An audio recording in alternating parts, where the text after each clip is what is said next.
fo diɲɛ bɛɛ lajɛlen ka masakɛ Abu kunu ni cɛ kumaba fila siga t'a la u ye ɲɔgɔn sɔrɔ nɛgɛjuru la Abu Safinɛ Jara wa bɛnkɛra kan k'u na ninkura k'o fiyɛ jamana fila in n'u tigɛ k'o di ɲɔgɔn ma ko ninkura ko o na fiyɛ ka ɲɛsin mun ye terrorisme n'o bɛ jatigɛwale kɛbaaw ko fɔ Abu Safinɛ Jara olu kɛlɛli ma ani ka taa fara mun ye sira caman ka bɛnkɛra o ka kunu an ka jamanakuntigi colonel Hashim Koyita ani Vladimir Poutine Abu nɛgɛjuru ko a tɛmɛna u ni ɲɔgɔn cɛ sɛbɛnnikɛla ko mun ye président de la transition n'o bɛ kɛlɛtigi colonel Hashim Koyita ko fɔ Abu kunu n'o o bɛnna araba ma Hashim yɛrɛ kɔni a y'a bila ka tuuti sanfɛ k'a yira k'a fɔ ko ale n'a balimakɛ a jɛɲɔgɔn n'o bɛ tali kɛ Vladimir Poutine na wa Abu Safinɛ Jara k'u ye ɲɔgɔn sɔrɔ nɛgɛjuru o kɔnɔ la koyi Abu Safinɛ Jara mun ye tasi bila o kɛlen kɔfɛ ka ɲɛsin mun ye jadi mun na a donna nin waati na mun ye irisi kɔnɔ la n'o bɛ attentat o ko fɔ o tasi bila tɛmɛnen kɔfɛ Abu Safinɛ Jara ni jamana masakɛ fila k'i bɛna ye k'a fɔ k'u kumara fɛn caman kan nɛgɛjuru sira la an ka jamana faama n'o bɛ colonel Hashim Koyita ko fɔ ale y'a yira k'a fɔ ko ale ni Vladimir Poutine ni jamana fila in ni ɲɔgɔn cɛ Mali ani Rusi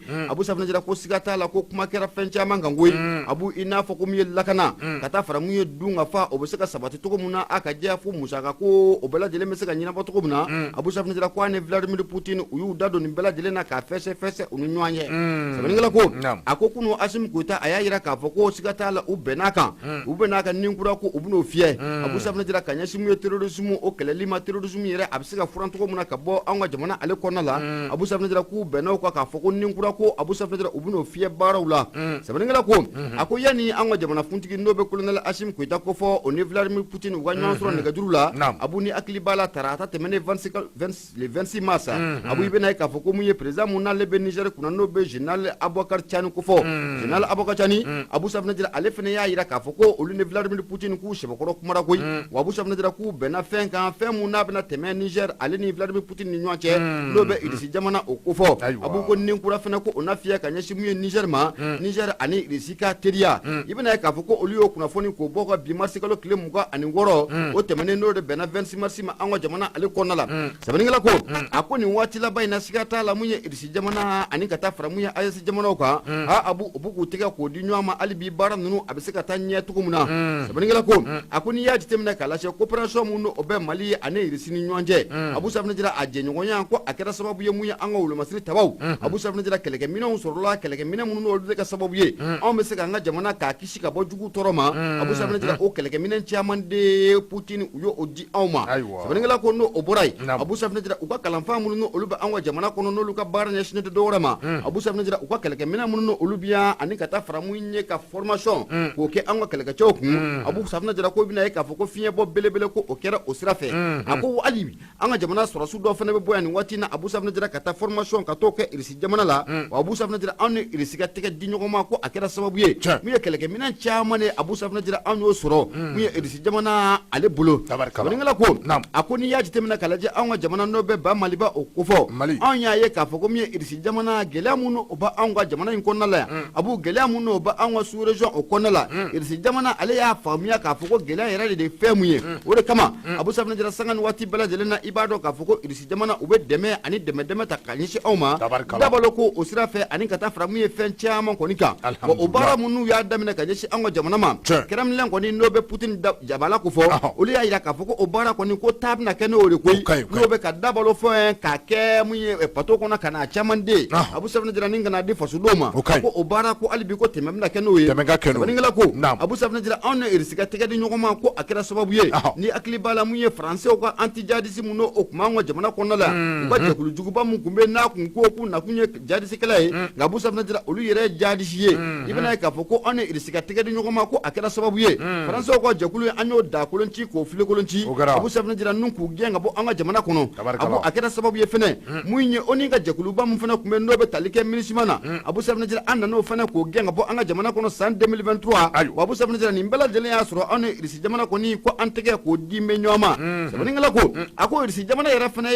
ye jamana ye Abu nin waati laban in na Irisi jamana bɛ fɛ ka fɛɛrɛ ni dabali bɛɛ lajɛlen de k'o kɛ politiki sira ani sɔrɔsi sira fɛ Abu Safinɛ Jara ni ka ɲɛsin farafinna ma koyi o sabu kɛ Irisi la fɛnɛ bɛ fɛ ka n'a ka kaba ka n'a mɛnɛ farafinna o kɔnɔna la nin waati laban in na Irisi la jamana ko olu ka baara ko a ɲɛsinnen don o ma sɛbɛnnikɛla ko a ko o misali jɔnjɔn ni hakili b'a la mun ye juillet 2023 sommet belebele mun n'a kɛra Irisi jamana la n'o bɛ tali kɛ sommet Irisi Afrique kan Abu n'anw yɛrɛ ka jamana faama colonel Hashim Koyita a tun bɛ sommet in kɛnɛ kan a ko a don dɔnni kama Vladimir Poutine y'a yira k'a fɔ ko mun ye Irisi jamana a b'u ko don nataw la ko mun ye dabalofɛn tɔni caman den Abu Safinɛ Jara k'u bɛn'o di jamana 6 ma koyi farafinna jamana 6 wa farafinna jamana 6 la Abu Safinɛ Jara anw ka jamana anw de bɛna jɔ fɔlɔ la Abu n'an fɔra tɔw bɛ sɔrɔ ka giritili baaraw ni ko o dabɔ sɛbɛnnikɛla n'o bɛ Ben Selif ko fɔ hali bi a y'a yira k'a fɔ ko anw ni Irisi jamana anw ka nin teriya in Abu Safinɛ Jara anw ka nin balimaya in Abu Safinɛ Jara i bɛna ye k'a fɔ ko a kɛra sababu ye hali jamana minnu fana n'an kɛlen bɛ k'an bolo di ɲɔgɔn ma nin waati na n'an k'a ma ko AES Mali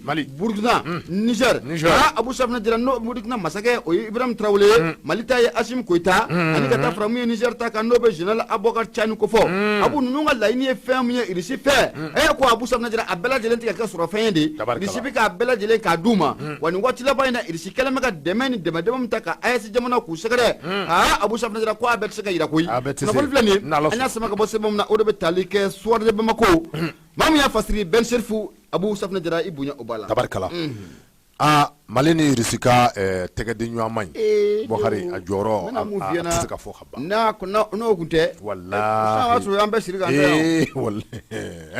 o kɛra a ɲama sɔrɔ an b'u ka bilarɔ walahi ɲama sɔrɔ an b'u ka bilarɔ nka cɛ ma ninnu n'an kun tɛgɛ tɛ Irisi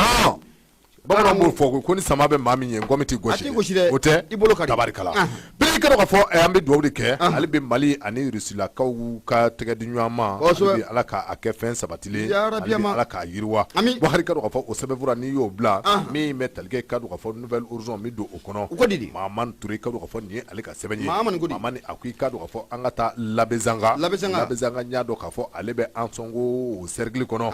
min bɛ tali kɛ an ka forces armées maliennes la talikɛ anw ka ba surasilakaw la Buhari ka dɔn k'a fɔ ko u ye jadi wale maa caman ba de bɛ yen Buhari ka dɔn k'a fɔ ko u ye o bɛɛ lajɛlen daji Buhari ka dɔn k'a fɔ les forces armées maliennes Buhari ka dɔn k'a fɔ damuso kumana ni an b'a wele ko les femmes i ka dɔn k'a fɔ hali a ma mɛn jɔkun tɛmɛnen in na min bɛ talikɛ k'a dɔn k'a fɔ jɔkun tɛmɛnen kɛrɛnkɛrɛnnen k'a dɔn k'a fɔ le 23 mars kalo tile 23 san 2024 min bɛ talikɛ i ka dɔn k'a fɔ an ka surasilakaw la u ye wulikajɔ belebele dɔ boloda min ni i ka dɔn k'a fɔ o kɛra sababu ye groupes armés terroristes maa minnu bɛ yen ni o ye jatigɛ wale a kɛbaaw ye Buhari ka dɔn k'a fɔ ko u ye a caman daji a ko i ka dɔn k'a fɔ ko in a nana nacogo jumɛn na a ko i ka dɔn k'a fɔ les forces armées maliennes n'o bɛ talikɛ Mali surasilakaw la bɛɛ lajɛlen bɛ a kalama k'a fɔ nin waati laban in na wulikajɔ i ka dɔn k'a fɔ a sɛbɛ bolodalen bɛ Mamani a y'a yira k'a fɔ ko min bɛ talikɛ anw ka forces armées maliennes na kɛn bɛ ka wulikajɔ ka boloda kɛrɛnkɛrɛnnen jamana yɛrɛ a camanjɛ bolo Buhari ka dɔn k'a fɔ ka taa fɔ kɔrɔnfɛ bolo i ka dɔn k'a fɔ o la a ko i ka dɔn k'a fɔ sanga ani waati min ni a bɛ wele ko i ka dɔn k'a fɔ avion i ka dɔn k'a fɔ olu bɛ n'o bɛ wele ko i ka dɔn k'a fɔ vecteur aérien Buhari ka dɔn k'a fɔ sanga ani waati ko olu bɛ wulikajɔ ka boloda min bɛ talikɛ i ka dɔn k'a fɔ jatigɛ wale kɛbaa minnu ni olu bɛ munumunu zalo la Buhari ka dɔn k'a fɔ ka u bɛɛ lajɛlen ko o daji a ko i ka dɔn k'a fɔ ko o baara in de kɛra sababu min bɛ talikɛ i ka dɔn k'a fɔ Abezanga samedi don juma don ka dugujɛ i ka dɔn k'a fɔ samedi la n'o bɛ talikɛ i ka dɔn k'a fɔ mars kalo tile 22 i ka dɔn k'a fɔ ka taa dugujɛ i ka dɔn k'a fɔ 23 la Buhari ka dɔn k'a fɔ ko an ka wolomasiri tabaw u ye nin wulikajɔ belebele u ye a boloda a ko in nana nacogo min na u ti dɔwɛrɛ ye bɛɛ lajɛlen bɛ a kalama k'a fɔ sanga ani waati Bamajiw ka baara ti dɔwɛrɛ o de i ka dɔn k'a fɔ k'a ɲini cogo bɛɛ lajɛlen na kɛlɛkɛ i ka dɔn k'a fɔ u bɛ se ka taa da anw ka armée ɲɛ cogo min na a ko i ka dɔn k'a fɔ nin donni kama min bɛ talikɛ Labɛzanga ale kan na kɛrɛnkɛrɛnnen i ka dɔn k'a fɔ poste de contrôle min ni o bɛ talikɛ an ka surasilakaw dagayɔrɔ min bɛ i ka dɔn k'a fɔ Labɛzanga Buhari ka dɔn k'a fɔ ko Bamajiw ka dɔn k'a fɔ u de solilen filɛ ka bɔ Buhari ka dɔn k'a fɔ ko u bɛ taa kɛlɛkɛ k'a da ninnu ɲɛ a ka ja i ka dɔn k'a fɔ ko a kɛra fɛn min ni ka dɔn k'a fɔ a basi a n'a ma jɔya Buhari ka dɔn k'a fɔ o yɔrɔnin bɛɛ lajɛlen na an ka armée cɛdenw ka dɔn k'a fɔ ko u ye wulikajɔ u ye a boloda dɔw bɛ duguma i ka dɔn k'a fɔ dɔw bɛ sanfɛ avion kɔni caman bɛ yili yala la tuguni u bɛ k'o baaraw boloda ten Buhari ka dɔn k'a fɔ ko a kɛra fɛn ye min ni ka dɔn k'a fɔ a basi n'a ma jɔya Buhari ka dɔn k'a fɔ o yɔrɔnin bɛɛ lajɛlen na an ka armée ka dɔn k'a fɔ ko a ye npogo kɔnɔ kelen don i ka dɔn k'a fɔ Bamajiw la Bamaji cɛ o cɛ kuma i ka dɔn k'a fɔ ko u y'a bɛɛ lajɛlen daji a ko i ka dɔn k'a fɔ kelen-kelennin minnu ni olu tora Buhari ka dɔn k'a fɔ ko su minnu kun bɛ u bolo n'u kun b'a fɛ k'olu salo ka taa ni u ye a ko i ka dɔn k'a fɔ kɔnɔguwa kɛra sababu ye Buhari ka dɔn k'a fɔ ko u ye su caman bila i ka dɔn k'a fɔ ka duuru don fiɲɛ nɔ ka u yɛrɛ ɲini ka taa ka u ka suw to yen a ko nin waati laban na armée a kɛn bɛ ka wulikajɔ k'a sɛbɛ boloda jamana in k'a dɔn k'a fɔ min bɛ talikɛ k'a dɔn k'a fɔ kɔrɔnfɛ bolo la kɛrɛnkɛrɛnnen ka dɔn fɔ dugu minnu bɛ yen ni o bɛ wele ko labɛzanga ka taa i ka dɔn fɔ dugu dɔ fana bɛ yen ko banbaramawde ani ka dɔn fɔ gurumara wuruso wakari ka dɔn fɔ ninnu bɛɛ lajɛlen ye dugu ye minnu ni u bɛ cɛmancɛ bolo ka taa se kɔrɔbɛ bolo la wakari ka dɔn fɔ ko wulikajɔ kɔni bolo dalen bɛ an ka lɛ faamaw fɛ wa i ka dɔn fɔ terroriste fɛn bɛɛ bɛ ni a bɛ tali kɛ groupe armé maaw la wakari ka dɔn fɔ ko armée vecteur aérien i ka dɔn fɔ ko u bɛ ka mɔgɔw kɔnɔ kelen don u la nin waati o tɛ maa filan ye o Mamadu Ture i ka dɔn fɔ nouvelle horizon o tɛ maa filan ye ayi kana kɔrɔ o tɛ maa filan ye Abu Mamadu Ture vecteur aérien an bɛ foli lase a ma Abu n bɛ n bolo n b'a kari ka don indépendant ne bɛ bɔ n'ale teliya la Ablaye Jara i balimakɛ a sebekɔrɔ kumara a y'a jira k'a fɔ kalo 2 tɛmɛnen kɔfɛ gɛrɛntɛ mun n'a kun ta n bɛ ka Menakakaw k'u sɛgɛrɛ Abu ko kunun kibaruya kɔni ko a bɔra ka bin tari Menaka bɛɛ lajɛlen u ni nisɔndiya Abu Safinɛ Jara kow bɛ ɲɔgɔn na sabu kɛ mun ye camion caman de a falen dabalofɛnw ani médicament n'o bɛ fura ko fɔ Abu Safinɛ Jara i bɛna ye k'a fɔ k'u kɔni u bɛɛ lajɛlen sera Menaka kunu nin ye kibaruya duman ye sɛbɛnnikɛla ko hali n'an tɛ se k'a fɔ ko min ye gɛlɛya yɛrɛ bannen Menakakaw da la nka Abu Safinɛ Jara ko siga t'a la mun ye dabalofɛn mun n'o donna kunu Menaka Abu ko a bɛ kɛ sababu ye ka fiɲɛbɔda belebele k'o di Menakakaw ma sɛbɛnnikɛla ko kunu arabado i bɛna ye k'a fɔ ko mun ye camion caman de kun falen don mun ye dabalofɛnw Abu Safinɛ Jara ani ka taa fara mun ye furaw Abu k'u kunda mun ye Menaka kan a ko n'i ye ko in jateminɛ k'a lajɛ a yira k'a fɔ ko mun ye an ka cɛfini tabaw Abu Safinɛ Jara olu ye wulikajɔ belebele de k'o bila sen kan koyi Abu sanfɛla kɔni o sɛbɛkɔrɔ sɔnsɔnna ka dugumala ni k'o sɛbɛkɔrɔ sɔnsɔn Abu Safinɛ Jara kɛrɛ fila bɛɛ lajɛlen k'a bɛɛ lajɛlen ka a sɔnsɔn tari a ko n'i y'a jateminɛ k'a lajɛ mun bɛ tali kɛ Ablaye Jara a ko mun ye wolomasiri tabaw ye labɛn de k'o sigi sen kan koyi Abu Safinɛ Jara ni ka sɔrɔ ka camion ninnu kɔni u bɛ cɛmancɛ la Abu Safinɛ Jara mun ye wolomasiri tabaw u b'u ɲɛ u b'u kɔ Abu Safinɛ Jara kɛrɛ bɛɛ lajɛlen a ɲaaminen a kɛrɛ naani bɛɛ lajɛlen Abu Safinɛ Jara o bɛɛ lajɛlen o minɛlen don sɛbɛnnikɛla ko n'i dun ye sira kɔfɔlen jateminɛ k'a lajɛ an ka cɛfini tabaw Abu Safinɛ Jara u tɛmɛna sira mun fɛ ka taa kun ye dabalofɛn ka taa di Menakakaw ma Abu sira gɛlɛn belebele o sabu kɛ mun ye terroriste ye Abu terroriste bɛɛ de kɛlen bɛ ka t'i ɲaga ka t'o da o yɔrɔ kɔfɔlen na Gawo ani Ansɔngɔ ni ɲɔgɔn cɛ Menaka Abu Safinɛ Jara mun ye terroriste jɛkulu fɛn fɛn n'o bɛ an ka jamana in kɔnɔ yen Abu Safinɛ Jara a bɛɛ lajɛlen kɛlen bɛ ka taa ɲɔgɔn sɔrɔ yen EGS maaw olu b'a la Abu Safinɛ Jara nin bɛɛ lajɛlen ye terroriste jɛkulu ye nka Abu Safinɛ Jara i bɛna ye k'a fɔ ko an ka cɛfini tabaw ye nin wulikajɔ mun k'a kɛ Abu ka camion caman de k'u bila cɛmancɛ la cɛfini tabaw dɔw o ni camion blendew Abu Safinɛ Jara dɔw bɛ ɲɛfɛ dɔw bɛ kɔfɛ Abu Safinɛ Jara sankolo fana o sɛbɛkɔrɔ sɔnsɔn bɛɛ Abu ka sɔrɔ ka mun ye bolimafɛn ninnu n'o bɛ camion ninnu kɔfɔ k'a bɛɛ sɛnsɛn i n'a fɔ kɔɲɔmuso bɛ sɛnsɛn cogo min na Abu Safinɛ Jara fo Menaka fo Menaka kɔnɔ min ye den o k'i kun bɔ a y'a kun bɔ walahi cortège bɛ fa bɛɛ fɛ kɔnɔ min ye den i kun bɔ dɔrɔn a y'a kun bɔ walahi o tɛ dɔwɛrɛ fɔ jatigɛwale kɛbaw u k'u kun bɔ sa sisan ni fɔlɔ tɛ kelen dɛ k'a y'a kun bɔ ko a bɛ taa blocus kɛ Menaka alors k'a y'a kun bɔ sɛbɛnnikɛla ko a ko k'u ye kibaruya yɛrɛ sɔrɔ k'a fɔ ko mun ye anw ka armée Abu Safinɛ Jara u ye nin camion ninnu k'u exhorter fɔ mun ye Menaka Abu Safinɛ Jara hali kala o ma camion kelen o ma wɔsi Abu Safinɛ Jara ko mun ye jatigɛwale kɛbaw minnu kun kɛlen bɛ ka taa sira ka taa da maaninfinw ɲɛ u sɔnminna koyi Abu Safinɛ Jara u sɔnni u ka jan o de janya dan ye ko yanni an ka wolomasiri tabaw ka se yɔrɔ ninnu na Abu Safinɛ Jara ko a bɛɛ lajɛlen k'u ye ji kɛ butɔn na ka boli i bɔ boli la o bɛ boli n bɛ boli k'u yɛrɛ ɲinɛ n b'u yɛrɛ ɲini sɛbɛnnikɛla ko a ko mun ye Menaka gɛlɛya bɛ Menaka da la Abu Safinɛ Jara a bɛ nin kana waatinin bɔ k'e ko ne nin ma kɛ a filanan ye nin ta kɛ a sabanan ye de Abu Safinɛ Jara mun ye dabalofɛnw an ka wolomasiri tabaw ko olu exhorter fɔ mun ye Menaka o mara kɔnɔna la Abu Safinɛ Jara ko ne nin ma kɛ a filanan ye ko nin na kɛ a sabanan ye sɛbɛnnikɛla ko mun ye maa caman de kun bɛ siran n'o bɛ tali kɛ transporteurs la nin sira mun n'a bɛ bɔ Menaka Abu Safinɛ Jara ka tɛmɛ Gawo fɛ ka bɔ Gawo ka taa Menaka Abu Safinɛ Jara sira gɛlɛn belebele sabu kɛ n y'a f'i ɲɛna cogo min na mun ye jatigɛwale kɛbaw de kɛlen bɛ ka t'u ɲaga ka o da ye EGS maaw b'a la a yadakalikɛ maaw b'a la Abu Jenimu b'a la Katiba Masina b'a la Abu a bɛɛ lajɛlen de kɛlen bɛ ka taa ɲɔgɔn sɔrɔ nin sira kɔfɔlen in na wa u ye gɛlɛya mun ta ni ka maaninfinw k'u sɛgɛrɛ Abu Safinɛ Jara t'a dagosi ko a bɔnna kosɛbɛ sɛbɛnnikɛla ko a ko i bɛna ye k'a fɔ ko kunun kɔni Abu ko mun ye Menakakaw k'u nisɔndiyara kosɛbɛ o sabu kɛ mun ye an ka sɔrɔsiw an ka cɛfini tabaw Abu ne camion caman de donna Menaka kɔnɔna la balo ani ka taa fara mun ye furaw kan walasa bɛ se ka lafiya cogo min na kunnafoni filɛ Abu ka ɲɛ bɔ indépendant ale kɔnɔna la Ablaye Jara ale y'a fasiri bonya b'a la a bɛ jara kɛ ka fɔ an b'a fɔ Boubacar ka ka fɔ n'i y'o sɛbɛn bila min bɛ talikɛ le pays min don a kɔnɔ Mahamadu Jara nin ye ale ka sɛbɛn ye a ko i ka dɔn ka fɔ cɛmancɛ fanga n'o bɛ talikɛ transition na i ka dɔn ka fɔ parti min bɛ yen ni o bɛ talikɛ ka dɔn ka fɔ RPM Ibrahim Boubacar Keïta ka dɔn ka fɔ Ala ma hinɛ a la ale ka parti min ni ka dɔn ka fɔ halibi ni a bɛ ka dɔn ka fɔ wulikajɔ la Boubacar ka dɔn ka fɔ ko olu kɔni i ka dɔn ka fɔ ko u b'a fɛ ka bɔ u ka daden kɔnɔ Boubacar ka dɔn ka fɔ ninnu y'a jira ka fɔ min bɛ talikɛ 26 mars kalo tile 26 san 2024 na i ka dɔn ka fɔ ko o kun ye date ye o kun ye don ye don min ni o b'a jira ka fɔ min bɛ talikɛ cɛmancɛ fanga la Boubacar ka dɔn ka fɔ ko a banna pewu Boubacar ka dɔn ka fɔ ka kɛɲɛ ni ka dɔn ka fɔ engagement n'o bɛ talikɛ lawudu ka minnu ni olu taara i ka dɔn ka fɔ autorité cɛmancɛ fanga maaw fɛ Boubacar ka dɔn ka fɔ ka kɛɲɛ ni ka dɔn ka fɔ u ye lawudu ka minnu ta ka kɛɲɛ ni diɲɛ bɛɛ lajɛlen ɲɛkɔrɔ ka lawudu ka minnu ni u y'olu ta i ka dɔn ka fɔ malidenw ɲɛkɔrɔ Boubacar ka dɔn ka fɔ RPM de y'a jira ka fɔ ko min bɛ talikɛ ka dɔn ka fɔ nin transition in na cɛmancɛ fanga i ka dɔn ka fɔ ko a dati kɔni ko a banna pewu o i ka dɔn ka fɔ ko waati teleyala Boubacar ka dɔn ka fɔ ko n'a ma ɲɛ k'a fɔ ko a banna k'u ka fɛɛrɛ ni dabali bɛɛ lajɛlen tigɛ ka dɔn ka fɔ an ka se ka segin an kɔ min ni ka dɔn ka fɔ u bɛ a wele ko le retour à l'ordre constitutionnel o élection de o élection ko kuma de b'u da o foyi t'u da ni élection ko kuma tɛ ɲɛ b'a kuma u b'a bɛɛ musalaka bɛɛ bɛ taa ni kɛrɛse kɛrɛfɛ a b'u wuli ka laɲini tɛ foyi ye retour à l'ordre constitutionnel o ye élection kuma de o wa an bɛna mun f'i ɲɛna Abu Safinɛ Jara mun kɛ mɛ ka mun ye an ka jamana in politique maaw yɛrɛ k'u kamana gan waati min na i b'a dɔn wa autorité olu ka da de ye a bɛ ka autorité da de len daden fana ye jaabi ni da delen don o fana ye jaabi dɔ ye maa to o kɔnɔ kuma si dɔ la o de kɛlen bɛ k'u kamana gan e bɛ k'i ta fɔ ale tɛ k'a dɔn ka fɔ ko fiɲɛ bɛɛ ka wuli o de kɛlen bɛ ka caman kamana gan a bɛ maa kɔnɔ o de kɛlen bɛ k'u kamana gan o sabu autorité tɛ ka kuma ko in kan olu bɛ k'u ta bɛɛ fɔ autorité tɛ ka kuma a banna o de kɛlen bɛ k'u kamana gan maa mun dun n'ale da delen don a kɛlen bɛ k'a ka fɛɛrɛ mun tigɛ maa t'o dɔn koyi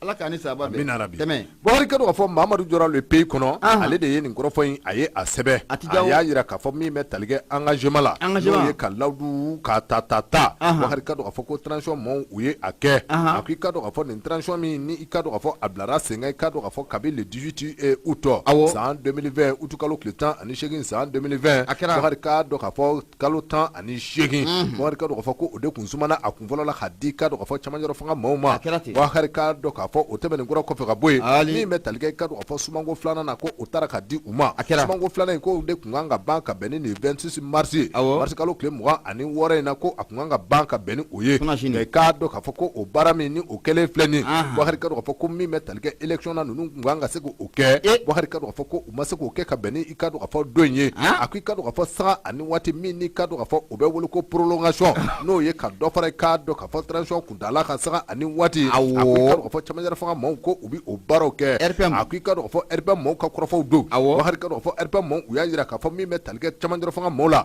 sanga ani waati ka dɔn ka fɔ ko u bɛ nin baara in kɛ RPM ka dɔn ka fɔ parti politique don min ni ka dɔn ka fɔ Ibrahim Boubacar Keïta Ala ma hinɛ la Boubacar ka dɔn ka fɔ ale ka tɔnjɛkulu maaw olu de bɛ ka nin kɔrɔfɔ ninnu zarada a ko i ka dɔn ka fɔ an bɛ waati min na komi bi min bɛ talikɛ sarakisɛ min ni o kun bɔra k'a fɔ ko transition a bɛna kuncɛ ka bɛn ni ka dɔn ka fɔ san 2024 mars kalo tile 26 san 2024 in ye Boubacar ka dɔn ka fɔ ko o baara min ni o ma se ka kɛ u fɛ Boubacar ka dɔn ka fɔ don tɛmɛnenw na ko a kɛra sababu ye gɛlɛya belebele donna anw ka jamana in kɔnɔ a ko i ka dɔn ka fɔ transition ka don cɛ bɔ ka don ka mabɔ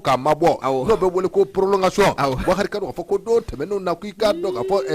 diɲɛ tɔn minnu bɛ yen n'o bɛ talikɛ CEDEAO ani UEMOA la a ko i ka dɔn ka fɔ ko min bɛ talikɛ transition a ka mabɔli banbali la k'o dɔw kɛra sababu i ka dɔn ka fɔ ko kana jamana ko kana an bila gɛlɛya kɔnɔ min ni ka dɔn ka fɔ o bɛ wele ko sanction économique e bolo tɛ Boubacar ka dɔn ka fɔ ko o nana sigi anw kan k'a sababu kɛ i ka dɔn ka fɔ transition a mɔnɔ bɔli sanga ani waati a ko i ka dɔn ka fɔ kalo 18 fɔlɔ min ni o sumana Boubacar k'a dɔn ka fɔ ko o bɔlen kɔrɔ kɔfɛ ka bɔ yen min bɛ talikɛ i ka dɔn ka fɔ san fila fana o sumana ka fara a kan o san fila i ka dɔn ka fɔ ko min bɛ talikɛ o bannen min filɛ nin ye ko ninnu kan ka fɛɛrɛ ni dabali bɛɛ lajɛlen de tigɛ Boubacar ka dɔn ka fɔ min ni a bɛ wele ko mécanisme traditionnel o ti dɔwɛrɛ fɛɛrɛ ni dabali bɛɛ lajɛlen ka tigɛ an ka segin an kɔ seginko in ti dɔwɛrɛ min ni ka dɔn ka fɔ a bɛ wele ko le retour à l'ordre constitutionnel constitution i ka dɔn ka fɔ ni o bɛ wele ku ka do fo hakaja kalata siraw bi se ka taama to na ku ka fere ni dabali bela jele tige ku ka o baro ke a ku ka do fo ko o baro ma ke koy ni me talge ka do fo septembre kalo clé mois ani duru san 2023 a ko mali gwa horonama wakari ka do fo ko unana kana décision do ta tandali décision inti talga fo la RPM apeka ngoro fo nun zarada a ku ka do fo unana kana sigi jabaranna wakari ka do fo léger report no be talge ka do fo ko élection abena bo amadoni wakari ka do fo ko uyo o baro ke sabula ka do fo ko RPM mo kon be ka jira ka fo ko o seve ya jira ka fo mi me talge ka do fo problème do be wela do be ka do fo ko élection atna se ka kurunga beni ka do fo wati fole wakari ka do fo o puma no amanya ka fo ko o léger report o temen ngoro ko fe mi me talge ka do fo o kalworo mi ni o dira ka suma o kalworo bane mi vleni wakari ka do fo ko RPM mo ko la yini bela jele ka sabati waye bala retour be ke tugumna wati ma fo abena ke wati muna Abu Safna dira munye akwa da tika ke o gore gona ora kemme ka politique ma wera kamana ga kemme ku konoga akemme ku kamana ga autorité tika kuma Abu Safna dira mera mun viena de gona kala ka fo ka kulo ta fardo e abana aywa abana wari ka do fo mi metalge RPM nyamawla olu koni ka do ka fo ni wati labena olu kan la unity foshie wari ka do fo namanya ka fo ko wati min sumana ka di ko bana wari ka do fo ko kalu wor ka fara ni wati nga kalu wor ngone ka do fo ku ka fere ni dabali bela jele tige ku so ni kaso ka bela jele kuru ka election ke ka ben oye wari ka do fo ko ni u ka la yini kalu wor RPM de yo fo wari ka do fo ka adi ka do fo transition moma kalu wor ngone ka do fo u ka labe bela jele sabati min ni ka do fo u ka engagement no be talge ka do fo u ye hakila mununta ka fo jeye u ye hakila mununta wakari ka do fo ka yira malde bela jele na wakari ka do fo ku ka fere ni dabali bela jele tige election u ka labe wala se ka do fo ko amebo ni ngola ngono o pai ka do fo namanya ka fo ko u ye engagement ta ka lawdu ko ndai ka do fo don temenu na ku ka sagi ko ka u labe to bela jele na election abse ka ke ka beni ka do fo kalo wora ni ko fe to na o pai ka do fo RPM parti do be ka do fo walma jere jekulu do be no be wala ko appel du 20 février wakari ka do fo appel du 20 février pour sauver le Mali wakari ka do fo nu vana ni wati labayna nu vana keme ka fam bela jele ke show ani magorni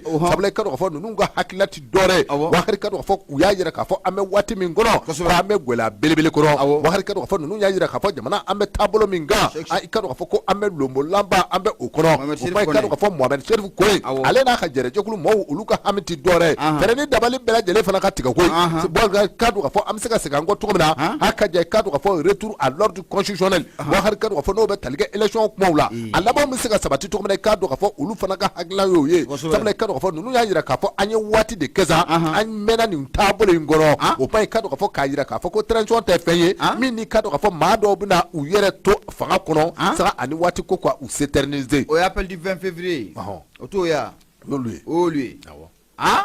appel du 20 février Abu mena mun fiye ala kan kisi ala kan kisi ala kan jamana kisi ala kan kurafoni ngone apma kacha Mamadou Jara depuis M5 RP Malikura olu fana bora ka fan bɛɛ kɛ shoni makroni yo yoke Cɛbilen Dramé a fana bɔlen filɛ ka fan bɛɛ kɛ ma a fana bɛ kuma la bu ka fan bɛɛ kɛ shoni makroni bɛɛ de bɛ wuli ka jɔ la wa Abu Safna Jara u yɛrɛ bɛ ka n'u banba fɛn min kan k'u b'u ka kɛlɛ olu b'o kɛ kɛlɛ ko transition nana transition ma se k'o di mɔgɔw ma an tɛ yan ka transition di fane o ka jumɛn an tɛ yan ka transition di fane c'est-à-dire que an bɛ wagati min na comme bi Abu Safna Jara mɔgɔ de bɛ yen k'i ye démocrate ye i da man ka don Mali ko kuranko la quoi u kana kuranko aw de y'a tiɲɛ u kana kuranko kɛ kuranko gwɛlɛ o tɛ kɔsa in na jɔn aw de y'a tiɲɛ ayi u bɛ k'o k'u dalaminɛ kala de aw bɛ ka dalakan n'i y'an sera yan n ka o don kana se kuranko kɔni tɛ transition mankutu tɛ se ka ca ni kuranko in ye sa e tɛ mun ko ye kuranko ka a can ka se nin kisa ma olu de m'a can ka bila aw de y'a tiɲɛ ka bila ninnu mana sɔrɔ a cannen don wa o kuma o k'a to mɔɔw ka dɔ mɛn sa an tɛ yan ka fɔ ko an bɛ ka transition dɛmɛ dɛ ala nka ni mun ye mun ye o y'o ye di awɔ min ye min ye o de bɛ o y'o ye olu de y'a can yanni an ka se bi ma aw de y'a kuranko cannen man ca san 30 ye wa a man ca o ye da to an n'o la ka ca san 30 an ka taa o kuma o tɛ se ka labɛn kalo 2 kɔnɔ a tɛ se u k'a to an ka dɛmɛ abu an bɛ taa teliyala An ka taa. Mali flash ne bɛ n bolo don n bɛ bɔ n'a ye teliyala Ngolo Kulubali Abu Golo a sɛbɛkɔrɔ kuma Bamanan Golo. Ngoloko Abu mun ye marisi kalo tile 26 san 1991 Naam. ani kana bila marisi kalo tile 26 san 2024 Ngolo. Abu san 33 o sɔrɔlen kɔfɛ bɛɛ fanga o kɔnɔna la Abu Safinɛ Jara ko mun ye mun de kɛra a kɔnɔ ɲininkali to min a sigin bɛ sɛbɛnnikɛla ko i n'a fɔ an y'a fɔ a ɲɛna kunun cogo min na nin ye laada ye jamana ɲɛmaa ni bɛ an ka jamana ale kunna Abu Safinɛ Jara 26 mars n'o o sera i bɛ fɛɛrɛ ni dabali kɛ Abu Safinɛ Jara mun ye dépôt de fleurs i bɛ to o di ka ɲɛsin mun ye martyrs ma Abu o bɛ taa da mun ye forow kunna maa minnu bɛ a ka jan n'o olu ni kɔni n'o o binna min ye 26 mars 91 Baba Musa Tarawele ale ka fanga o binni na Abu Safinɛ Jara ko mun ye o ye laada ye an ka jamana faama bɛɛ lajɛlen o bolo sɛbɛnnikɛla ko a ko n'i ye ko in jateminɛ ka lajɛ les événements du mois de mars 91 Abu Safinɛ Jara ko a don kɔni a kɛra don bilenba ye maa dɔw bolo ko sabu kɛ maa dɔw bɛ Abu Safinɛ Jara olu balimaw sara maa dɔw bɛ Abu Safinɛ Jara olu furuɲɔgɔnw sara maa dɔw bɛ Abu Safinɛ Jara i b'a ye k'a fɔ ko olu kɛra maa lujuratɔ ye Abu Safinɛ Jara olu ni dimi o bɛ ɲɔgɔn na Abu Safinɛ Jara i bɛna ye k'a fɔ ko maa dɔw yɛrɛ fana bɛ olu ka maa caman de bɛ yen Abu Safinɛ Jara olu tora ko in na Abu Safinɛ Jara mun ye o bɛɛ fanga k'o kɛra sababu ye mun ye homme politique n'o bɛ politikimaw ko fɔ Abu Safinɛ Jara ka Baba Musa Tarawele ka fanga ni k'a bɔ k'a bin waati min na maa dɔw ka maaw salen don Abu Safinɛ Jara o kɛra politikimaw bolo nisɔndiyaba ko ye sɛbɛnnikɛla ko o de siratigɛ la a nana ye k'a fɔ ko an b'a fɔ maa minnu ma ko démocrates n'o bɛ bɛɛ fanga nabaw ko fɔ an ka jamana ale kɔnɔna la Abu Safinɛ Jara ko sanga ni waati bɛɛ lajɛlen na o bɛ wuli ka jɔ dɔ k'o kɛ a ko ni hakili b'a la Baba Musa Tarawele ale ka fanga binnen kɔfɛ mun ye nin démocrates ninnu u nana fɛɛrɛ ni dabali jumɛn de k'o kɛ Abu u nana mouvement ani association dɔw de k'o sigi sen kan Abu Safinɛ Jara mun ye u ka laɲini tɛ dɔwɛrɛ koyi olu yɛrɛ ka ɲini fɛn wa maa ni yɛrɛkun o bɛ se ka sɔrɔ cogo min na Abu Safinɛ Jara association dɔw nana sigi ka jɛkulu caman sigi an ka jamana kɔnɔ Abu Safinɛ Jara walasa u ka ɲini fɛnw bɛ se ka kɛ sɔrɔ fɛn cogo min na a ko n'i ye ko in jateminɛ k'a lajɛ Abu o de kama mun ye jɛkulu mun bɛ n'an kama Union nationale de travail du Mali INTM ani ka taa fara mun ye lakɔlidenw mun ka ayamu mun n'o bɛ n'a dakolon cira nin waati in na ni k'a file kolon ci Abu Safinɛ Jara nka ninnu ye jɛkulu ye Abu mun ye politique yɛrɛ kɔni ala a kasa man ka y'a fɛ nka nin waati laban in na ni san 37 kɔnɔna la Abu Safinɛ Jara a yera k'a fɔ ko mun ye politique kɔni a sɛbɛkɔrɔ ɲaami na Abu ni jɛkulu fila in na n'o bɛ INTM a ka ja ka taa fara mun ye AM kan sɛbɛnnikɛla ko a ko mun ye san 33 Abu Safinɛ Jara anw bɛɛ bɛɛ fanga a kɔnɔ fɛn mun n'o kɛra sababu ye ka fanga dafiri ni k'o caya an ka jamana kɔnɔ Abu Safinɛ Jara k'o tɛ ɲɛdimi ye koyi kɔnɔdimi ye ɲɛdimi Abu Safinɛ Jara ko o ye o ye o sabu kɛ maa minnu tun bɛ démocratie fanga in kɔnɔna la Abu Safinɛ Jara u ye tiɲɛni minnu k'o kɛ jamana kɔnɔna la o de kɛra sababu ye ni fanga caman bɛ Abu Safinɛ Jara ko a dafirila sɛbɛnnikɛla ko a ko siga t'a la Baba Musa Tarawele ale ye san 23 Abu Safinɛ Jara Baba kɔni ko ale y'o kɛ fanga la Abu Safinɛ Jara k'u nana Baba Musa Tarawele de ka na ale ka fanga ka n'a dafiri san 1991 26 mars 91 Abu Safinɛ Jara ko o na kɛ coup d'état ye an ka jamana ale kɔnɔ coup d'état filanan o sabu kɛ mun ye Baba fɛnɛ Musa Tarawele ale ye Baba Modibo Keyita ale y'o dafiri Abu Safinɛ Jara n'o bɔra yen i bɛna ye k'a fɔ ko coup d'état mun fɛnɛ n'o nana tugu o la o de bɛ tali kɛ mun ye Amadu Tumani Ture Abu Amadu kɔni ko ale bolila ka jigin kulu fɛ o ma dogo maa si la sɛbɛnnikɛla ko k'a daminɛ san 1992 Abu Safinɛ Jara fo ka n'a bila san 2020 na jamana tun bɛ maa minnu bolo an b'a fɔ olu de ma ko démocrates minnu ko ko bɛɛ fanga Abu Safinɛ jamana a taara ka di olu de ma sɛbɛnnikɛla ko a ko mun ye an ka 3e coup d'état n'o bɛ 3e coup d'état yɛrɛ ko fɔ coup d'état sabanan an ka jamana ale kɔnɔ Abu ni hakili b'a la o baara kɔni ko o kɛra Amadu Tumani Ture la o kɛra san 2012 o kɔnɔ maa mun n'o nana o coup d'état kɛ o de ye général Amadu Amadu Aya t'u dafili n dafili la dɛ jɔn bɛ cɛ ye mun fɔ n k'a fɔ ten dɛ n ka général fɔ t'u dafili Capitaine Amadou Aya Sanogo Abu Safinɛ Jara mun ye Capitaine Amadou Aya Sanogo tolérance zéro Abu Safinɛ Jara ale nana Amadou ka fanga ni ka n'o sɛbɛkɔrɔ dafiri sɛbɛnnikɛla ko o fana mana bɔ yen Abu Safinɛ Jara ni hakili b'a la fanga dafiri laban mun fana n'o kɛra an ka jamana kɔnɔ o kɛra uti kalo tile 18 san 2020 Abu Safinɛ Jara ko Ibrahim Boubacar Keita Jaja Abu Safinɛ Jara Ashibuna Law wa Nimal Wakilu a fɔba bɛɛ Abu Safinɛ Jara i bɔra ka minnu fɔ sisan an ka fure kɔrɔ fɔ dɛ a ye nin si tɛ an ka fure kɔrɔ fɔ ne kɔni ko nin si tɛ i fana bɛ ka fure kɔrɔ fɔ dɛ ayi ne tɛ ka fure kɔrɔ fɔ dɛ mais i ye cas minnu fɔ sisan nin si tɛ o tɛ yan an ko jamana dilan de cɛ ko o de kɛra k'a ɲami yan o de la o kuma ninnu de ye maaw tɔɔrɔ o de ma ɲami yan Asibunalaw wa Nemala Wakil Mashallah donata borata jite ni tato alama abana ni tato alama ko tato alama ni mo galo kana chakra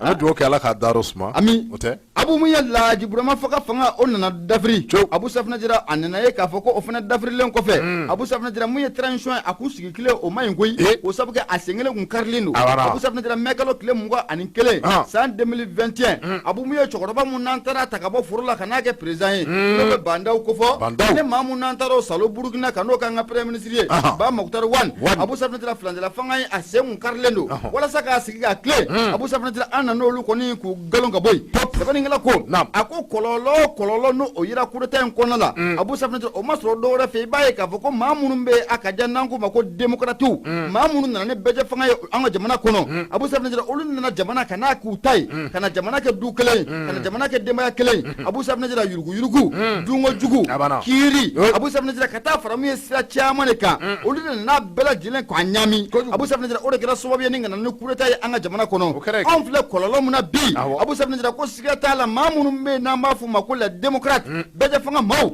abu safinɛ olu de y'anw jigin kɔlɔn kɔnɔ kojugu kɛ n'olu bɛ tila ka bɔ k'u jɔ bi aw de y'an jigin kɔlɔn kɔnɔ olu de y'an bila gɛlɛya in kɔnɔ n'olu tun y'a kɛ k'a ɲa san 30 san 40 in kɔnɔ k'olu tun y'a kɛ ka ɲa ɲama tun ma sɔrɔ an tɛ taa ça il faut le dire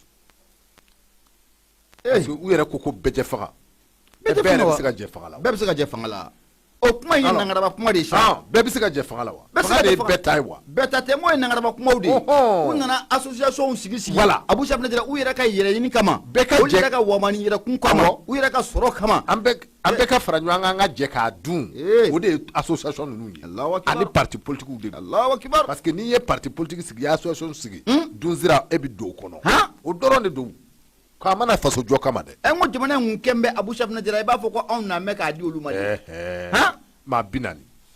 a banna olu de tun bɛ ka jamana in maa 40 a tɛ jamana in kun bɛ munumunu de la wallahi maa 40 ni ɲɔgɔn cɛ a bɛ bɔ nin ka du kɔnɔ a bɛ taa dɔ in ka du kɔnɔ a bɛ olu n'u muso n'u denw ni ɲɔgɔn cɛ alors maa kura tɛ sen di a kɔnɔ kana da i kala mɛ i kunkolo ka ci ala y'aw da aw y'a tiɲɛ yan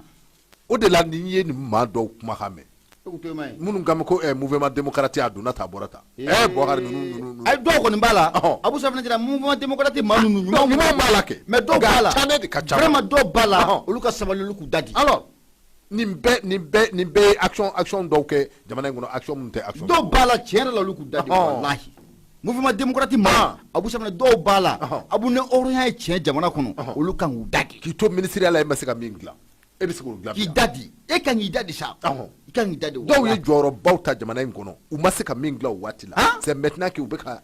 olu bolo mana bɔ a la dɔrɔn abu safinɛ jira kɔni u b'a cɛ n'olu ta la a man ɲi n'olu ta la a man ɲi n'olu tɛ dɔrɔn k'a man ɲi o tuma aw kelen nin maliyɛnw ye alors jamana bɛ mara ni mouvement démocratique tɛ aw kelen nin maliyɛnw ye jamana bɛ se ka mara ni élection tɛ yan ni élection dɔrɔn de jamana mara yan jamanaw bɛ yen élection ko kuma bɛ yen wa élection yɛrɛ bɛ wari min ja kɔlɔkɔlɔ don wa u ka wari joli de bɛ taa u ka wari ɲini ka na élection tɛmɛnen miliyari i bɛ élection min ca ne filɛ nin ye il y a plus de 40 et quelques milliards o man ca da fɛ wa n'an bɛ nin cogo in na ta a ma ban o miliyari a n'o kɛ ka ko wɛrɛ kɛ jamana bɛ ka jɔ o fɛn bɛɛ bɛ ka k'a kɛcogo la alors an ka taa i tilara o yɛrɛ an bɛ dugawu de kɛ hali bi kolo suma ala ka don Baba Adama Touré ces gens là vont pas la peine ils ont tous détruit maintenant ils sont au chômage wallahi mɔgɔ ninnu dɔw filɛ nin kabala k'u da u tɛ fonctionnaire u tɛ commerçant tɛ ayi i t'a dɔn u tɛ menuisier tɛ mécanicien tɛ politique ka baara de ye ka taa politique ta k'o k'u ka baara ye wallahi abu mina mun f'i ɲɛna maa dɔw bɛ ninnu na wallahi n bɛ mun f'i ɲɛna wallahi baara t'u la wallahi baara t'u la ayi baara t'u la kɛ u ka baara de kɛra nin ye politique san 37 in kɔnɔna la olu bɛ politique dɔrɔn na wallahi kabe anw fitini Bouhakari anw tulo bɛ dɔw tɔgɔ la hali bi olu kuma bɛ olu tɔ bɛ ko kabe an fitini kabe an tɛ ko ninnu ɲɛ dɔn non cɛ grand père il est posé ça il est posé grand père e yɛrɛ tɛ se ka tagama min waati min na ko sa ne foi tɛ alors ɲama kan ka sɔrɔ nin bɛɛ bɛ misiri dɔw la ka kow ɲɛɲini an ka taa Bokari ka dɔn k'a fɔ an bɛ dugawu de kɛ Kolosuma basigi Ala ka don Mali fasoba in kɔnɔ. Bokari ka dɔn k'a fɔ o sɛbɛnfura n'i y'o bila min bɛ tali kɛ l'indépendant na min don a kɔnɔ a bɛna ta i ka dɔn k'a fɔ Bokari bamananw b'a fɔ ko tɛgɛ sisi a bɛ bɔ karatɔ da Etienne Fa Kaba Sissogo placé sous mandat de dépôt Bokari ka dɔn k'a fɔ Etienne Fa Kaba Sissogo n y'a dɔn k'a fɔ nin ye école karamɔgɔ ye ni min bɛ tali kɛ université i ka dɔn k'a fɔ o maître don wa i ka dɔn k'a fɔ maître min don min bɛ ɲinini kɛ kalaba karamɔgɔ don min ni a bɛ ɲinini kɛ o k'i bɔ i ka dɔn k'a fɔ sɔrɔ yɛrɛ fana i ka dɔn k'a fɔ ni a bɛ wele ko économiste n y'a dɔn k'a fɔ a bɛ nin jɔyɔrɔ in bɛɛ lajɛlen kɔnɔ Bokari ka dɔn k'a fɔ musakako a bɛ o kow kɔnɔ a ko i ka dɔn k'a fɔ Etienne Fa Kaba Sissogo a lamɛnni kɔrɔ kɔfɛ i ka dɔn k'a fɔ pôle cybercriminalité mɔgɔw fɛ i ka dɔn k'a fɔ cybercriminalité n'o bɛ tali kɛ bɔlɔlɔ i ka dɔn k'a fɔ tribunal min bɛ bɔlɔlɔ ko o kunna Bokari ka dɔn k'a fɔ kununko olu kɛlen kɔrɔ kɔfɛ k'a lamɛn i ka dɔn k'a fɔ Etienne Fa Kaba Sissogo Bokari ka dɔn k'a fɔ ko mandat de dépôt dara a ka ŋami i ka dɔn k'a fɔ a ka jugement i ka dɔn k'a fɔ ko o bila mɛ ka mɛn kalo tile 6 nata in ka dɔn k'a fɔ k'o kɔnɔ funteni na cɛ Abu Safinɛ Jara cɛ funteni cɛ kaba ma ɲi funteni fɛ koyi a ma ɲi Bokari ka dɔn k'a fɔ min bɛ tali kɛ Yusufu Kamara la ale de ye nin fɔ indépendant kɔnɔ a ko i ka dɔn k'a fɔ Etienne Fa Kaba Sissogo jalaki minnu ni olu ta mɛ k'a sɛgɛrɛ Bokari ka dɔn k'a fɔ ko o dɔ filɛ atteinte au crédit de l'État Bokari ka dɔn k'a fɔ nin ye fɛn ye min ni ka dɔn k'a fɔ ka dangari ka dɔn k'a fɔ jamana la un juge n'o bɛ tali kɛ ka dɔn k'a fɔ kɔrɔfɔ cɛjugu ka taa se hakɛja ma a bɛ se k'a fɔ nenu Bokari ka dɔn k'a fɔ nenu ani ka dɔn k'a fɔ propos une nouvelle force mensongère Bokari ka dɔn k'a fɔ kumaw bɛ yen kuma minnu ni olu ni tiɲɛ bɔlen dɛ Bokari ka dɔn k'a fɔ k'o ta ka jamana yɛrɛ ka marabaw k'olu sɛgɛrɛ Bokari ka dɔn k'a fɔ min bɛ tali kɛ ka dɔn k'a fɔ burujali kumaw caman de bɛ yen Etienne Fa Kaba Sissogo e ko a da kɛ tɛ ka fɔlɔkɔ bin ka a tigɛ de sabula i ka dɔn k'a fɔ ninnu de ye jalaki min ni cybercriminalité mɔɔw Bokari ka dɔn k'a fɔ ko u y'o ta ka a sɛgɛrɛ kɔrɔfɔ ninnu de kɛra sababu ye ka dɔn k'a fɔ Etienne Fa Kaba Sissogo mandat de dépôt ta mɛ ka da a kan ŋami pôle économique i ka dɔn k'a fɔ cybercriminalité mɔɔw i ka dɔn k'a fɔ olu fɛ Bokari ka dɔn k'a fɔ Etienne Fa Kaba Sissogo enseignant don école karamɔgɔ don min ni ka dɔn k'a fɔ a ka ɲinini fanga ka bon kosɛbɛ wa maa dɔ min ni ka dɔn k'a fɔ sɔrɔ yɛrɛ i ka dɔn k'a fɔ ale bɛ se ka yiriwa cogo min na n'an b'a wele nanzarakan la ko économiste i ka dɔn k'a fɔ o fana o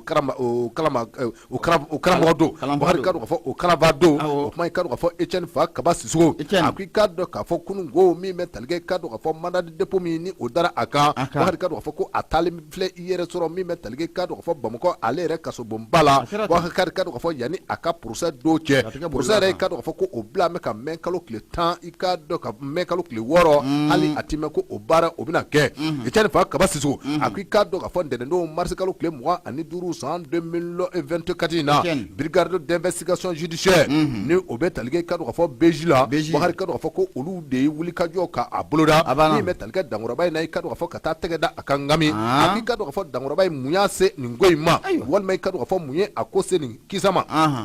ti dɔwɛrɛ Etienne Fa Kaba Sissogo i k'a dɔn k'a fɔ ale kɔni i k'a dɔn k'a fɔ a kɛ n kun bɛ ka livre dɔ k'o bɔ Bokari ka dɔn k'a fɔ o livre i k'a dɔn k'a fɔ ko a tun bɛna o lancement ni o ye k'o bila i k'a dɔn k'a fɔ sugu la Bokari ka dɔn k'a fɔ a bɛna o baaraw ka olu boloda a ko i k'a dɔn k'a fɔ o fana sɛbɛn min bɛ tali kɛ i k'a dɔn k'a fɔ transition bɛɛ lajɛlen bɛ a kalama k'a fɔ ko sariya kisɛw y'a jira k'a fɔ a kun kan ka ban waati min na i k'a dɔn k'a fɔ ko Etienne Fa Kaba Sissogo a y'a ɲini ka i da don o kɔnɔ Bokari ka dɔn k'a fɔ ko ninnu de kɛra sababu ye min ni ka dɔn k'a fɔ Etienne Fa Kaba Sissogo i k'a dɔn k'a fɔ cybercriminalité mɔɔw Bokari ka dɔn k'a fɔ olu filɛli ka a minɛ Etienne Fa Kaba Sissogo i k'a dɔn k'a fɔ kununko araba don Bokari ka dɔn k'a fɔ procureur min bɛ pôle anticriminalité kunna Bokari ka dɔn k'a fɔ ko olu de kɛra sababu ye ka dɔn k'a fɔ ka Etienne Fa Kaba Sissogo k'a minɛ a lamɛnni kɔrɔ kɔfɛ u ye a ka kɔrɔfɔw ka olu lamɛn kuma i ka dɔn k'a fɔ mandat de dépôt kɔni dara a kan a bɛ kasobonba la an bɛ don min na komi bi a ko i ka dɔn k'a fɔ a dɔw la Etienne Fa Kaba Sissogo a bɛna to kasobonba kɔnɔ a ka ja walima i ka dɔn k'a fɔ a bɛ se ka taa Mali jamana wɛrɛw Mali fan wɛrɛw fɛ Mali yɛrɛ i ka dɔn k'a fɔ a bɛ se ka transférer sabula i ka dɔn k'a fɔ ko o de ɲɔ ɲaamɛ nin waati in na maa o maa bɛ i ka dɔn k'a fɔ n'i ye maa lakodɔnnen Bokari ka dɔn k'a fɔ ko n'i minɛna ka taa kasobonba la e ko i ka dɔn k'a fɔ tile 1 tile 2 baɲango maaw ɲɛna k'i bɛ kasobonba la tuma min k'o b'a sɔrɔ k'u taara n'i ye i ka dɔn k'a fɔ joli a ka ja i ka dɔn k'a fɔ u bɛ taa n'i ye don i la walima i ka dɔn k'a fɔ keɲoroba Bokari ka dɔn k'a fɔ a kɔni m'a kɛ cogo cogo e kɔni i ka dɔn k'a fɔ n'i ye maa lakodɔnnen a ka ja wulikajɔ kana na cɛ i nɔfɛ kasobonba la Bamakɔ yan Bokari ka dɔn k'a fɔ fɛɛrɛ ni dabali bɛɛ lajɛlen bɛ tigɛ ka i labɔ ka taa n'i ye i ka fan wɛrɛ fɛ a banna u b'a kɛ ten don o don lajɛliba Abu Safinɛ Jara Bamakɔ du ye dugu ye a ko ka ca ni o y'i bɔ yen n'i ka mɔgɔ layɛ ta ni cayara kosɛbɛ i na fɛɛrɛ e yɛrɛ tɛ se ka sunɔgɔ u bɛ fɛɛrɛ kɛ k'i yɛrɛ lafiya don i se ka sunɔgɔ e bɛna taa k'i bɛ taa i da k'i lafiya dɔɔnin Abu Safinɛ Jara dɔw bɛ na ko ko dɔ b'i kɔ dɛ ko dɔ b'i kɔ i bɛ bɔ ka n'o jaabi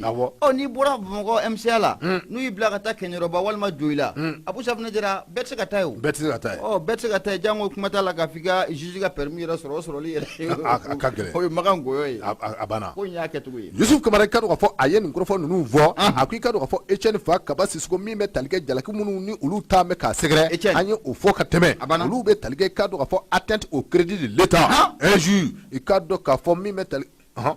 injure aw nani ne do injure Buhari ka dɔn k'a fɔ atteinte au crédit de l'État injure ani ka dɔn k'a fɔ propos mensongers Buhari ka dɔn k'a fɔ ko a ye nin kɔrɔfɔ ninnu de fɔ don min na i ka dɔn k'a fɔ Etienne fa Kaba Sisoko a y'i da don i ka dɔn k'a fɔ transition i ka dɔn k'a fɔ tiɲɛ don i ka dɔn k'a fɔ sariya kisɛw b'a yira k'a fɔ k'i ka dɔn k'a fɔ ko a kun jɛra Etienne fa Kaba Sisoko ko a nan'i da don o kɔrɔfɔw la Buhari ka dɔn k'a fɔ Etienne fa Kaba Sisoko a ye kɔrɔfɔ minnu fɔ a ko i ka dɔn k'a fɔ ale ka kɔrɔfɔw ye kɔrɔfɔ minnu ni ka dɔn k'a fɔ cour constitutionnelle n'o bɛ tali kɛ i ka dɔn k'a fɔ anw ka wɔtɛ ko a n'a sariya ko bɛ maa minnu ka bolo kan k'a ye kɔrɔfɔ fɔ i ka dɔn k'a fɔ ka i bila olu yɛrɛ bilayɔrɔ la Buhari ka dɔn k'a fɔ ko o ye fɛn min ni ka dɔn k'a fɔ o tɛ bɛn n'o bɔra yen i ka dɔn k'a fɔ Etienne fa Kaba Sisoko a ye livre dɔ bɔ livre in ka dɔn k'a fɔ ko n'i y'a ka livre in ta k'a lajɛ a ko i ka dɔn k'a fɔ livre in kɔnɔ a ka livre in bɛ tali kɛ fɛn min kan o de i ka dɔn k'a fɔ ko propagande n'o bɛ tali kɛ i ka dɔn k'a fɔ la propagande o jumɛn an da don kuma la yan den o dɛ Buhari ka dɔn k'a fɔ Etienne fa Kaba Sisoko a ka livre in ka dɔn k'a fɔ ko livre in ni u ka dɔn k'a fɔ n'i ye livre in intitulé ta k'a lajɛ n'i ye livre in ka dɔn k'a fɔ n'i ye a kɔnɔkumaw ta k'a lajɛ a ko i ka dɔn k'a fɔ propagande n'o bɛ tali kɛ i ka dɔn k'a fɔ ka kow ka a dabiri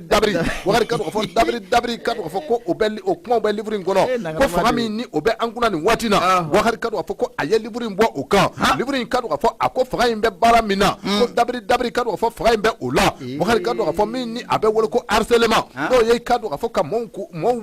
baba Buhari ka dɔn k'a fɔ bagabagali k'o ta ka maaw k'olu sɛgɛrɛ ani ka dɔn k'a fɔ kuma communication i ka dɔn k'a fɔ ka maaw bali i ka dɔn k'a fɔ kuma la a ko ninnu bɛɛ lajɛlen de bɛ i ka dɔn k'a fɔ a ka livre in kɔnɔ o livre in ka dɔn k'a fɔ ko o lancement a kun kan k'o fana kɛ o lancement sɛbɛn i ka dɔn k'a fɔ a ye ɲɛfɔliw kɛ livre in kan a ko nin kɔrɔfɔ ninnu dara ye i ka dɔn k'a fɔ bɔlɔlɔ sanfɛ o i ka dɔn k'a fɔ o de kɛra sababu ye Etienne fa Kaba Sisoko min bɛ tali kɛ i ka dɔn k'a fɔ anti criminalité maaw la kɛrɛnkɛrɛnnenya i ka dɔn k'a fɔ cyber criminalité maaw Buhari ka dɔn k'a fɔ ko u ye a wele Buhari ka dɔn k'a fɔ Etienne fa Kaba Sisoko an bɛ waati min na komi bi Bamakɔ kasobonba i ka dɔn k'a fɔ ko u ye mandat de dépôt ta ka da a kan ngami min bɛ tali kɛ i ka dɔn k'a fɔ nin dankɔrɔba in yɛrɛ la hali a ma mɛn a bɔra nin kaso kelen in kɔnɔ a tɛ tɛmɛ kalo